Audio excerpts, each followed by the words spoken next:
Hello everyone, welcome to GK today. आज के इस वीडियो में हम जानेंगे कि आखिर क्या कारण है जिस वजह से प्रत्येक वर्ष 25 जनवरी को राष्ट्रीय मतदाता दिवस मनाया जाता है। इसकी शुरुआत कब से हुई और इसके बारे में और भी बहुत कुछ। तो चलिए आज का वीडियो शुरू करते हैं। आज देश भर में राष्ट्रीय मतदाता दिवस है। भारतीय संविधान के मुताबिक जनता ही इस अनूठे लोकतंत्र की बुनियाद है, जहां सरकार को जनता चुनती है, जिसे 5 साल में एक बार केंद्र और राज्य सरकार चुनने का सीधा अधिकार है। आज उसी जनता का दिन है। तो अब ऐसे में सवाल है कि मतदाता दिवस क्यों मनाया जाता है? मतदाताओं को समर्पित ये दिवस कब से मनाना शुरू हुआ? साथ ही देश में कुल कितने मतदाता हैं? एक लोकसभा या विधानसभा सीट में कितने मतदाता हैं? किस लोकसभा में सबसे अधिक और किस में सबसे कम मतदाता है? तो आइए जानते हैं वह सब कुछ जो एक मतदाता के रूप में जानना जरूरी है। सबसे पहले जानेंगे कि यह दिन क्यों मनाया जाता है। इस दिन को मनाने के पीछे दो मुख्य वजह थी। पहली समावेशी यानी इंक्लूसिव और दूसरी गुणात्मक भागीदारी यानी क्वालिटेटिव पार्टिसिपेशन। इसका मतलब था कि कोई भी मतदाता मतदान करने में पीछे न रह जाए। इसके पीछे एक और मकसद था। चुनाव आयोग इस दिन ऐसे मतदाताओं की पहचान करता है जिनकी उम्र 18 साल हो चुकी हो।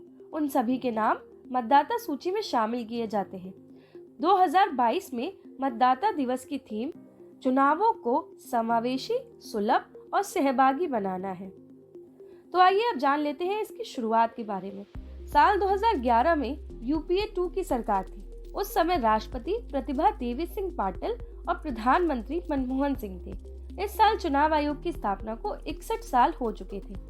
तत्कालीन राष्ट्रपति प्रतिभा देवी सिंह पाटिल ने 25 जनवरी से राष्ट्रीय मतदाता दिवस के रूप में इस दिन को मनाने की शुरुआत की थी। 2011 के बाद से प्रत्येक वर्ष 25 जनवरी के दिन को मतदाता दिवस के रूप में मनाया जाता है।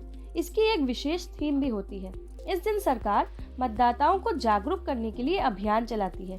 खासकर जो मतदाता पहली बार वोटर हैं या जिनके नाम अब तक मतदाता सूची में नहीं है, इस दिन नेशनल अवार्ड से चुनाव प्रक्रिया में उत्कृष्ट प्रदर्शन करने वाले लोगों को भी सम्मानित किया जाता है।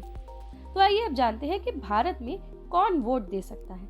देखिए, भारत के संविधान के मुताबिक जो भारत का नागरिक है और जिसकी उम्र 18 साल या उससे ज्यादा है, बिना किसी भेदभाव या सिटीजनशिप एक्ट के तहत इन लोगों को वोटिंग देने का अधिकार दिया जाता है। जिन एनआरआई के पास इंडियन पासपोर्ट होता है, उन्हें भी वोट देने का अधिकार होता है। तो आइए अब जानते हैं कि इसमें चुनाव आयोग का क्या रोल है। भारतीय चुनाव आयोग की स्थापना 25 जनवरी 1950 को हुई थी। ये संस्था संविधान के आर्टिकल 324 के अंतर्गत आती है। इसमें 3 सदस्य होते हैं। पहले मुख्य चुनाव आयुक्त और 2 अन्य चुनाव आयुक्त। इन्हें राष्ट्रपति की तरफ से नियुक्त किया जाता है।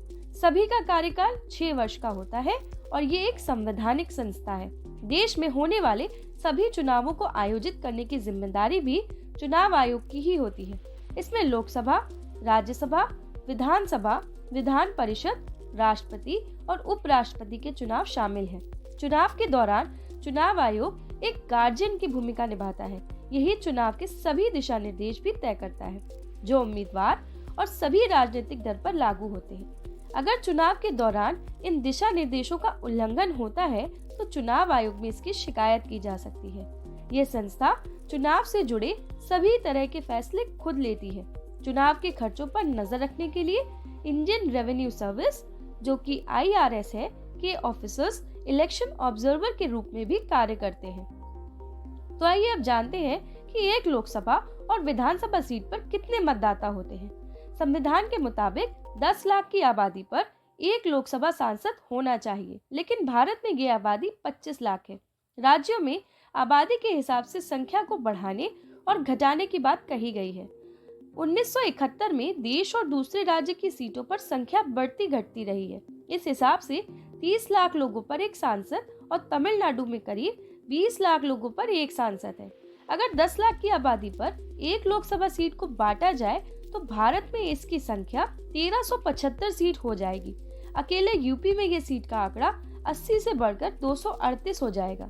संविधान के मुताबिक जिन राज्यों में आबादी 6 लाख या उससे कम है, तो 10 साल वाला कॉन्सेप्ट वहाँ लागू नहीं होगा। ऐसे में इस तरह के राज्यों में एक सांसद तो रहेगा। तो आइए अब जानते हैं कि किस प्रकार से लोकसभा और विधानसभा की सीटें तय की जाती हैं। लोकसभा और विधानसभाओं की संख्या निर्धारण करने के लिए जिम्मेदारी परिसीमन आयोग को दी गई है। 1952 में इसका गठन किया गया था। संविधान के आर्टिकल 82 में आयोग का काम भी तय किया गया है। इसके तहत हर 10 साल में जनगणना के आधार पर किसी भी क्षेत्र का परिसीमन तय किया जाता है। इमरजेंसी के समय संविधान में 42वां संशोधन किया गया था। इसमें 1971 की जनगणना के आधार पर विधानसभा और लोकसभा सीट की संख्या को स्थिर कर दिया गया था, जिसके बाद 2001 में संविधान में 84वां संशोधन किया गया। इसके तहत 2026 में जनगणना करने के बाद इसके आंकड़े के आधार पर लोकसभा के परिसीमन की बात की गई। 2026 के बाद 2031 में अब जनगणना होगी। इसके बाद ही लोकसभा की सीटों की संख्या बढ़ने की उम्मीद है। 2034 तक के लोकसभा चुनाव में सीटें 543 ही रहेंगी।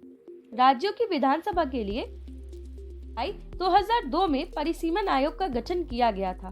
दिसंबर 2007 में परिसीमन आयोग ने अपनी सिफारिश केंद्र सरकार को सौंप दी, जिसके बाद 2008 में उनकी सिफारिश मंजूर की गई। तब जाकर कई राज्यों का परिसीमन किया गया।